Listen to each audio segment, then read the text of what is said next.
يقال بأن دهاة العرب 4، فهل فكرت من هو أدهاهم وأشدهم فطنة وذكاء؟ هل سألتم أنفسكم بما نالوا رتبة الدهاء هذه؟ للإجابة على هذه الأسئلة تابع معنا حتى النهاية.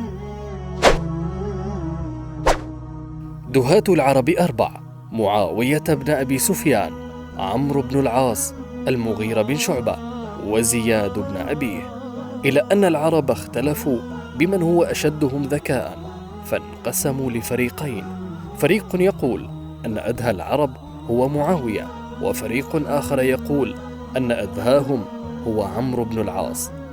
ولكي نعلم من أدهاهم يجب أن نعرف بعضا من قصصهم ومواقفهم في الدهاء والفطنة.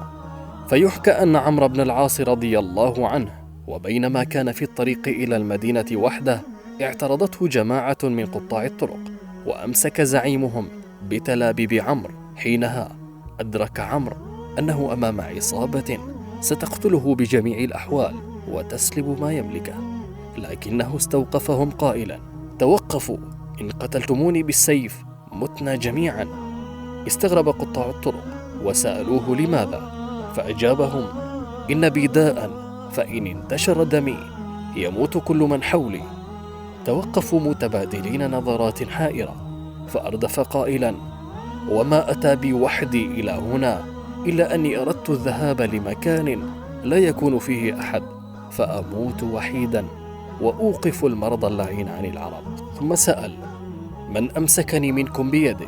فأشاروا إلى زعيمهم وقالوا: هو زعيمنا. فقال عمرو: لا أبرح مكاني حتى يذهب معي، فقد مسه الداء. توجس قطاع الطرق خيفة من زعيمهم الذي اقتنعوا أن عدوى المرض لا بد أصابته، وكانوا يعرفون قسوته وبطشه، ففروا منه هاربين تاركين إياه وحيدا مع عمرو بن العاص. هنا قال عمرو لزعيم قطاع الطرق: الآن سأريك ما الداء، ألا وهو الذكاء. إني أخاف أن تصبح أذكى مني وأنت قاطع طريق، فلا يستطيع الناس الخروج آمنين من ديارهم. ثم انقض عليه وقتله.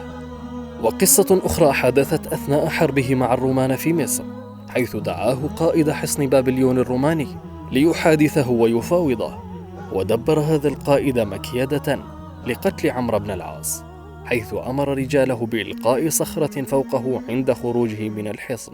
وحين خرج عمرو في طريقه للانصراف خارج الحصن، لمح فوق الأسوار حركة مريبة أيقظت حذره، وسرعان ما انصرف عمرو بشكل مفاجئ، إذ عاد إلى داخل الحصن بخطوات مطمئنة وملامح بشوشة واثقة، كأنما لم يفزعه شيء. فدخل على الروماني وقال له: تذكرت أمرا وأردت أن أطلعك عليه. إن معي حيث أقم أصحابي جماعة من أصحاب الرسول السابقين إلى الإسلام، لا يقطع أمير المؤمنين أمرا بدون مشورتهم، ولا يرسل جيشا من جيوش الإسلام إلا جعلهم على رأس مقاتليه، وقد رأيت أن آتيك بهم حتى يسمعوا منك مثل الذي سمع، ويكون من الأمر على مثل ما أنا عليه من بينة. هنا ظن قائد الروم أن عمرو بن العاص منحه بسذاجة وغباء فرصة العمر، فصمم أن يسيره ويوافقه على رأيه، حتى إذا عاد ومعه تلك النخبة من زعماء المسلمين أجهز عليهم جميعا بدل أن يجهز على عمرو بن العاص وحده. لذا أعطى إشارة خفية بتأجيل الخطة التي كانت معدة لاغتيال عمرو، وودعه قائد الروم بحرارة. ابتسم الداهية وهو يغادر الحصن آمنا مطمئنا، وفي الصباح عاد إلى الحصن ممتطيا صهوة جواد وعلى رأس جيشه، ثم قام بفتح مصر. أما معاوية بن أبي سفيان رضي الله عنه فسأله أعرابي: كيف حكمت الشام 20 سنة ثم حكمت بلاد المسلمين خليفة 20 سنة ولم تحدث فتنة؟ فقال معاوية: إني لا أضع سيفي حين يكفيني صوتي، ولا أدع صوتي حين يكفيني لساني، ولو أن بيني وبين الناس شعرة ما انقطعت.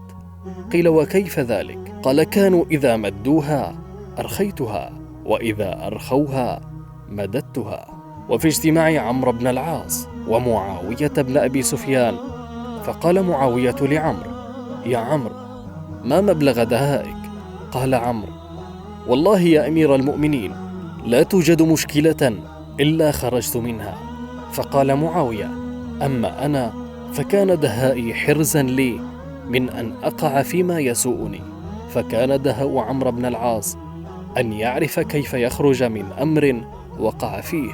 أما معاوية بن أبي سفيان فكان لا يدخل نفسه في وضع يريد الخروج، فاستحق بذلك أن يكون أدهى العرب رضوان الله عنهم أجمعين.